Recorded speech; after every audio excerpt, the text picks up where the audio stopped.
నమస్తే పబ్లిక్. ముందుగాల రైతు మిత్రులందరికీ ఒక ముచ్చట చెప్పేదందుకు నేను ఈ తోటలో ఈ కాగితాలు పట్టుకొని ఉన్నా. అయితే మరి ఈ విత్తనం గురించి నేను ప్రత్యేకంగా ఎందుకు చెప్పేందుకు వచ్చినానంటే, నేను చెప్పినా చెప్పకున్నా మీరు ఏదో రకమైన మిర్చి విత్తనాన్ని తీసుకొచ్చి పెట్టుకుంటారు. కాకపోతే ఒక మంచి విత్తనాన్ని పెట్టుకున్నట్లే ఏమంటే మీకు మేలు జరుగుతుందని ముచ్చట చెప్పేందుకు నేను వచ్చిన.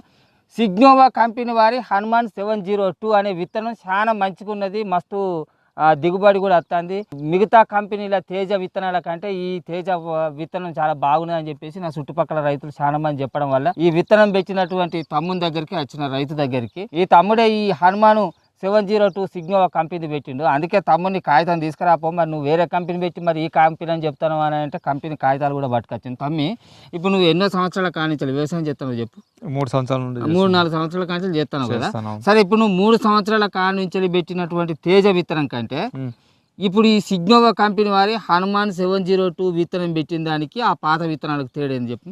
అంటే పాతది తాలు బాగా అయింది, నల్లికి తట్టుకుంటలేదు. పాతది తామర పురుగుకు తట్టుకుంటలేదు.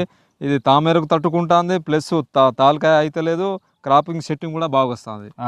అంటే రైతులకు ముఖ్యంగా బాగా పెద్ద సమస్య ఏంది ఈ కాలంలో అని అంటే, పంట పండుతుంది మంచిగానే. ఇప్పుడు మిగతా కంపెనీల తేజ విత్తనాలు కూడా చాలా మంది చాలా రకాల తేజ కంపెనీల విత్తనాలు తీసుకొచ్చి పెడతాండ్రు.